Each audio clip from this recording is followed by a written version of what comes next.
Hello once again, everybody, and welcome to the Manny Diaz Show. Joe Zagacki alongside University of Miami head coach Manny Diaz and my broadcast partner Don Bailey Jr.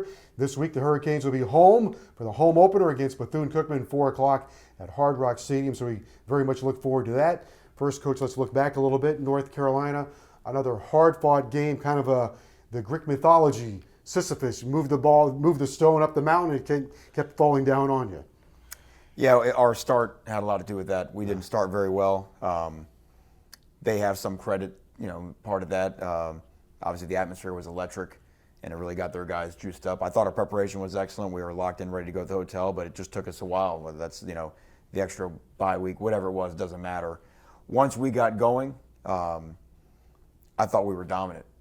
I thought we really, they had a hard time slowing us down. I thought we dominated both lines of scrimmage. I thought we started looking like a physical running football team, and some of the ways that we envision ourselves being a program going forward were starting to really, come into display. The issue is we weren't getting the points that our dominance was really showing. We weren't getting the rewards, and that was because we weren't converting in the red zone, and then we had some issues in the kicking game. As a result, the game was very close at the end, and then we played a couple poor drives on defense at the end, including the final plays, or the final touchdown they scored. But all that being said, our guys, as they have shown, I think our mental toughness is at a different level than what it's been.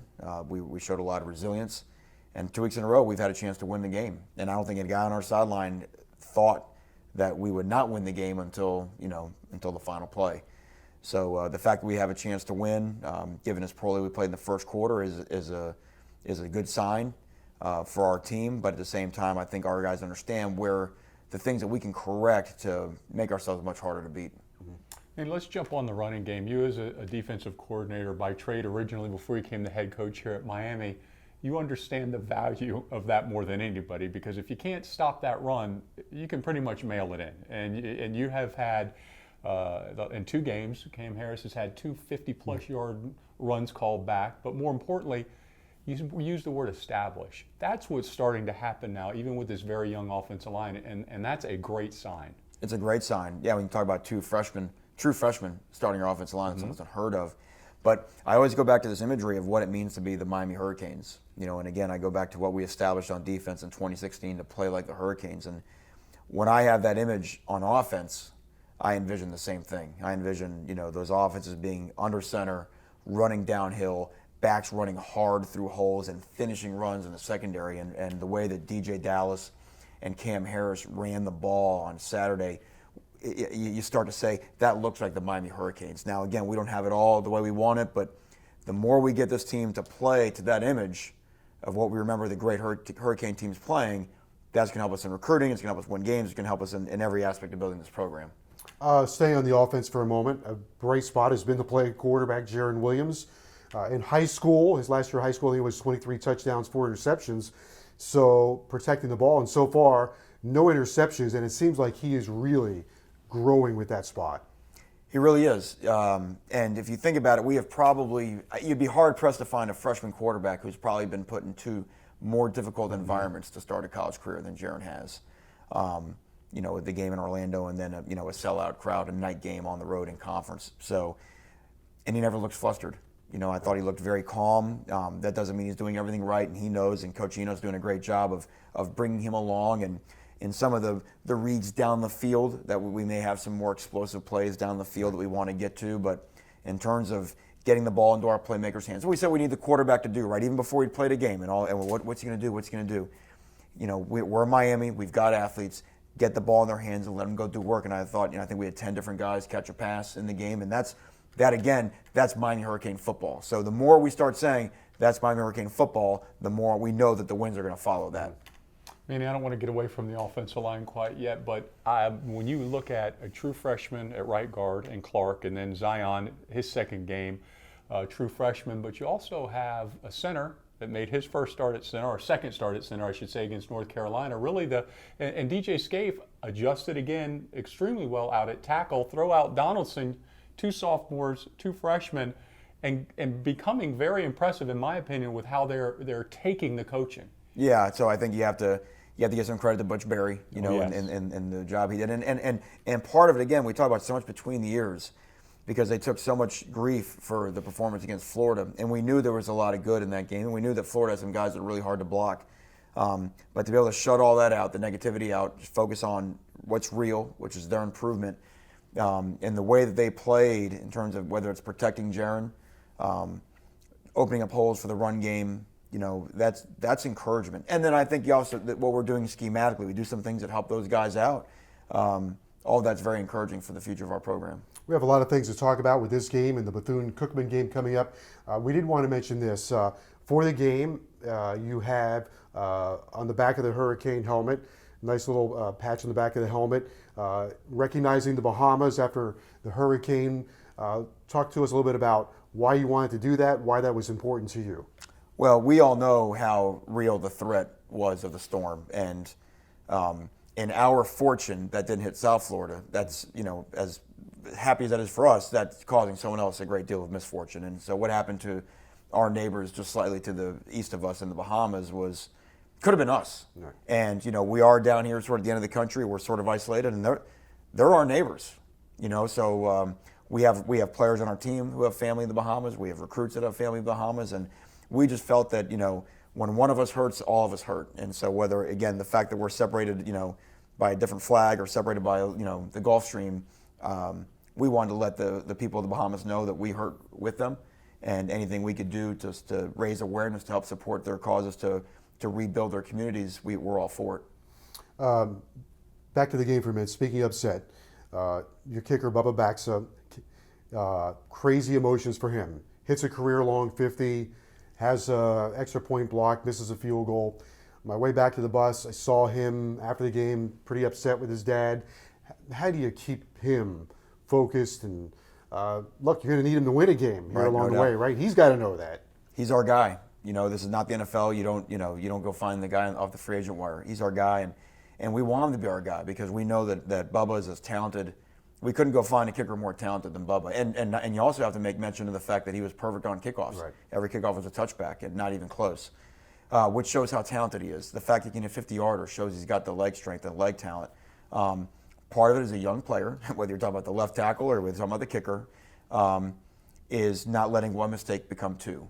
And I think if you look at in the Florida game, even he made the first one, we had to call it back. He went up there and made it again. He made his next kick in the Florida game.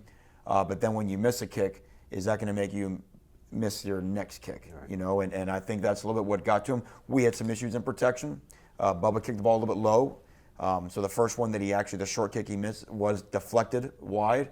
But he's got to get the ball up higher. And sometimes why does that happen? When you're on the driving range, or forget the driving range, when you're on the tee box, and you don't always want to follow through because you want to kind of guide the ball where you want it to go, and as a result, the ball is going to come off the lower trajectory. So there are things that are all fixable, but more than anything is, the first thing he needed to fix was his psyche, and that's us putting our arm around him and letting him know that that we're with him. That certainly the loss is not on him or anything like that, and we need him to go out on Saturday in Hard Rock Stadium and knock one through there. And let me say this: he's going to miss another kick in his career, right? These guys are not computer machine robots. This is not Madden where you get to do the little thing.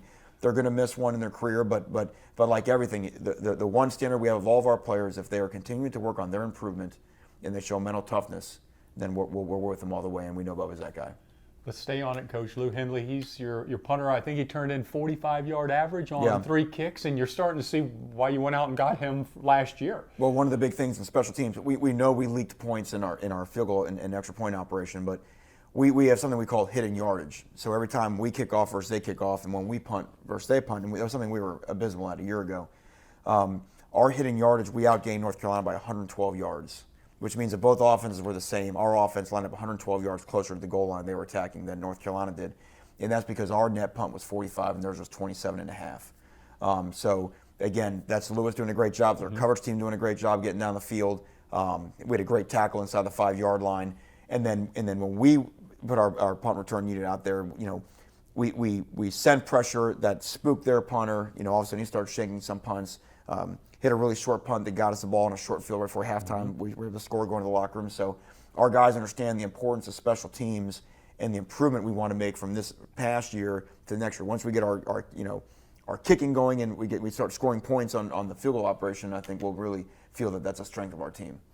Take us through this for a moment, the whole 4th and 17 thing. But at one point, they're punting the ball to you. Correct. And Don and I are doing the math, and I'm saying, oh, please punt it, the game is over. I don't know, maybe they didn't have a mathematician on their sidelines, but I guess there was a review on a fumble on Sam Howell. Now on second look, kind of looked like we got the ball.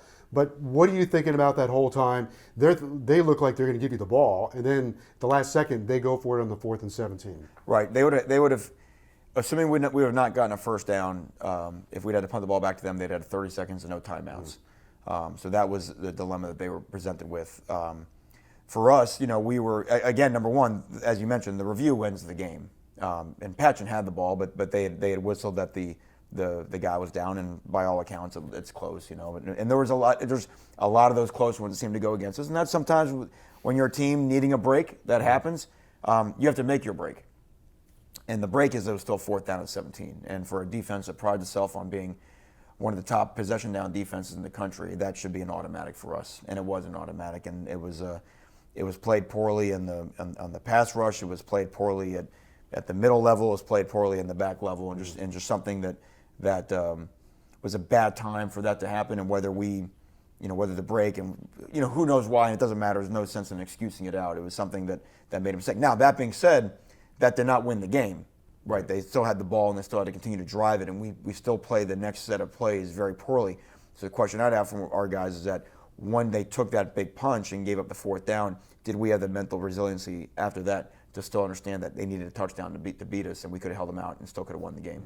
Well, while we're on that kind of topic, Coach, 4th down, Miami tried to go for it. Jaron Williams kept the football, and from where Joe and I were, we were celebrating the conversion. Right. It didn't turn out to be that way. Yeah, that's another, you've heard it's a game of inches, right? Mm-hmm. And a guy kind of makes a crazy hero play and just sweeps Jaron's ankle, and Jaron, they say his knee hits and he falls forward. I mean, I'm right there looking at it. I thought we made it by 2 yards. But when I saw the initial spot, I knew we were in trouble. I figured it would go to review and that would help us out. But again, by all the angles, you can see his knee kind of hit right before the line. The play, we're going to be aggressive on 4th down. I thought Danny just called a great play. If that guy doesn't trip Jaron, and we have a guy for that guy, we kind of get our signals crossed on the offensive line on that play. But if we get that guy kicked out, Jaron may still be running because they were out of people. But that's all part of it, And that was our drive coming out of halftime.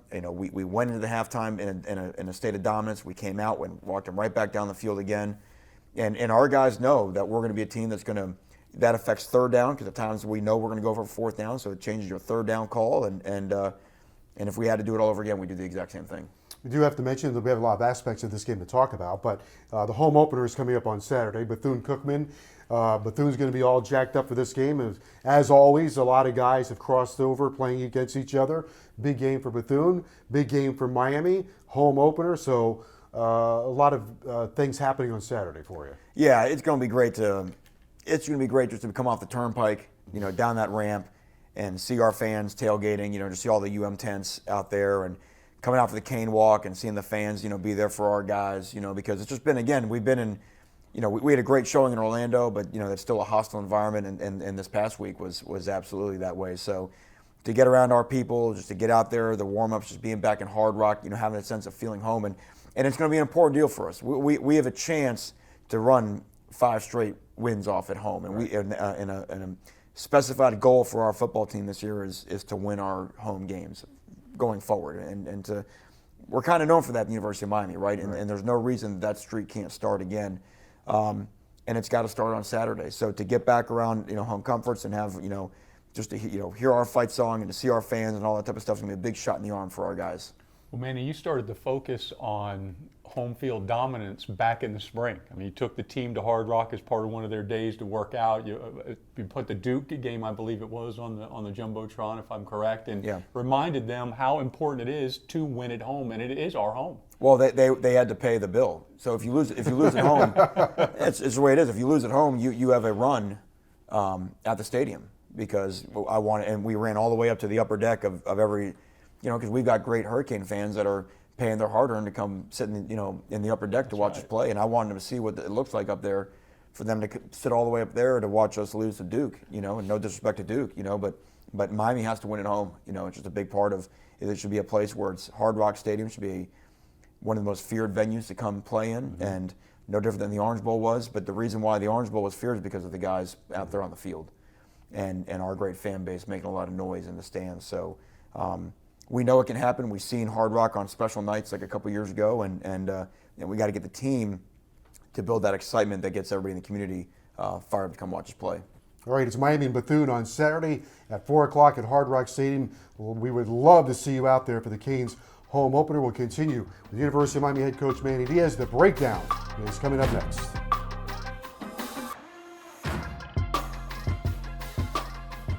Welcome back to the Manny Diaz Show, and it's now time for our breakdown segment. And Coach, we're going to get a little lesson today in the RPO. So let's start with Jaron Williams, and you can give us a little lesson here. Yeah, this is why it's becoming harder and harder to play good defense in this day and age. The offenses are so creative, and one of the things you hear a lot about is an RPO, which is a run-pass option. It's a running play with a pass play at the same time. So this is going to be a simple inside run to DJ Dallas, but we've got a slant here from KJ Osborne and a slant here from Mike Harley.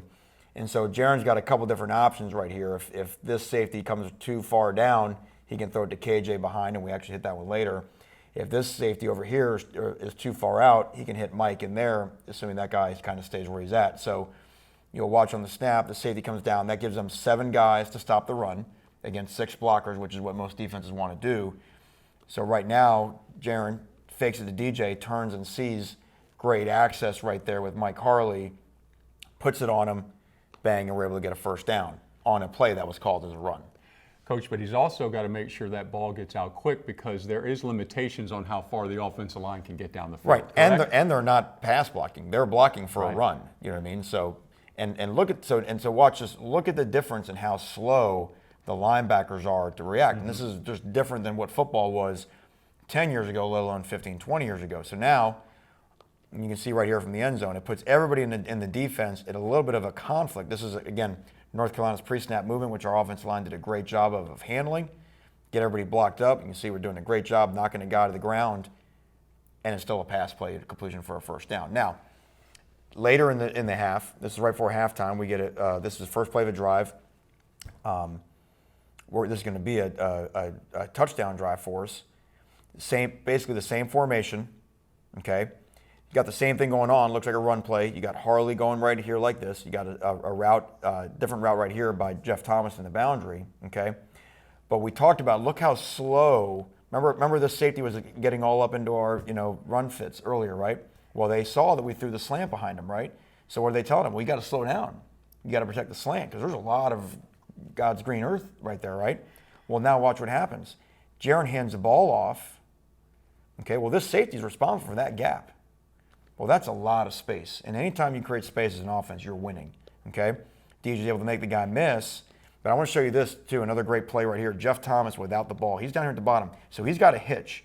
So if the corner's way off, Jaron can throw it to him. But watch what Jeff does. Great players play great without the ball. Bang, turns and becomes a blocker and gets on number 5 to give DJ probably an extra 5 to 10 yards of action. So watch from the end zone right here. Watch number 11 right here in the conflict that he's under. That is his gap of responsibility, but he is playing slower to go right now. You see a big hole right there, but the linebacker's filling that hole, the linebacker's filling that hole. DJ makes a great cut, and that's just bad odds for the defense. When you got to make a tackle in that much space down after down with our backs, it's probably not going to happen. Now, Coach, I'm not going to let you forget an offensive lineman. DJ Scaife singled up here as well. They start here as a double, and then he gains control of this down lineman. Look at Zion. Look at Zion Nelson riding his guy out of there. Corey Gaynor. Everybody's got their hats on the right guy. This is Ja'Kai Clark, a true freshman, his first ever start. Bang, knocking in a guy. Brevin Jordan's doing a great job of fighting right here. So a lot of guys on the right guys doing their job, and then the conflict is able to slow everybody down. So now another first down basically off the same concept. Now we go later in the same drive. Okay, pretty much the same formation. Okay, so you got something similar going on, right? So again, watch these guys right here and watch the reaction. Remember last time we hit the slant, right? Well, watch at the snap. Watch what the linebacker number 44 does right here. So you're talking about a middle. I mean, are we really in this day and age where a middle linebacker in college football has to run out to defend a slant when the quarterback is showing the ball to the running back? But that's exactly what happens. And boom, a great seam for DJ Dallas to run through. And now this is the best part. This is where the Miami Hurricanes are starting to look like the Miami Hurricanes. Watch how you finish a run. Boom. That's when you get downhill and understand the value of going north, okay, and be able to run through contact like that, bang, and that's almost an extra 4 yards after contact. And Coach, that's a mindset. That's a a whole- coachable mindset that you're implementing on this offense and team. Gets the entire team excited, fired up, ready to play. Now let's talk about some individual blocks up front. Zion does a great job. Navon doesn't really watch Navon reach right here on the nose guard. Does a great job reaching the nose. Corey Gaynor's going to block the mic, and the mic's gone. Corey's like, hey, come back. Okay, but again, great job by DJ Scaife. And let's watch again Ja'Kai Clark in his first ever start. Pulls around, bang, covers his guy up. You know, really, really nice. There's Brevin and Jeff Thomas again. We know what they can do with the ball. Both those guys are being winners right now without the ball, and that gives us a chance to succeed. And that's a nice size crease. That's as a running back, that's a hole you want to see right there. That looks like exactly how you want it blocked up. Now there's going to be DBs. How you finish on those guys, that's why you get your books and tuition paid for as well. Okay. Now, big drive, third quarter. We're going to score a touchdown on this drive as well. Now we've talked about the RPO games. You see the same formation, and you know we've had these RPOs. You know the slants here, right, with the different type of run game action. Okay. Now, this is a great deal of creativity from our offense coordinator, Dan Enos, and he understands what puts defenses under stress. Because we know that this guy's been trying to protect the RPO. We know the safety in this coverage. This is called quarters coverage because these four guys basically have those four guys man-to-man, okay? So he knows that when that guy jumps that slant that he's got to jump that guy, right? Mm-hmm. So what we're going to do right now is it's going to look like a run, but this is a design pass play. This is a design pass. So Jaron with a quick run fake, but Jaron, you see his eyes are already right here, the same way they were on the RPO. He's reading that conflict player, okay?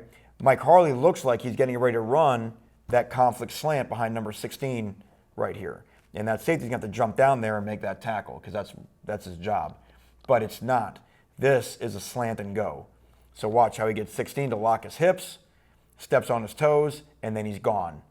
And then we get the ball out, and this ends up being one of our most explosive play of the night. Obviously, we love to hit the guy in stride, turn this into a touchdown, but we end up converting a touchdown on this drive anyway. But these are the type of explosive plays that we want to be able to make down the field. And what was this all set up by? This was all set up by one play that we've already seen 3 times go 3 different places and give us now 3 great results and now 4 great results.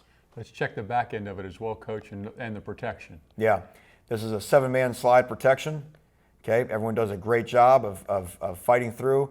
And again, look at Jaron's pocket. I mean, look how clean this is right here, where he has a great chance to get the ball down the field. And again, you see guys like everyone sees Brevin Jordan catching the ball, but he's sitting in here in some hand-to-hand combat. You know, Scaife does a nice job. This linebacker wants to come in late, boom, being physical at that point and stopping this guy's charge. Corey Gaynor doing a great job, you know, on his guy right here. So really, really solid guys up front, gave us a chance right there. And a really nice job of Mike Harley. We have to also give credit because, again, we want the ball out in front of him, but sometimes you got to be able to adjust. He does a really nice job looking it in, making the play. That's what that was going to bring up. They are taught to look it in. There is no question what he's looking at right now. No, there's no doubt. We always say chin down, right? See how the chin goes down? If your chin goes down, that means your eyes went down on the ball. And does a good job of securing the catch, and again, that being a huge play for us. All right, Coach, thanks for the lesson on RPOs, and we'll see you next time with the breakdown.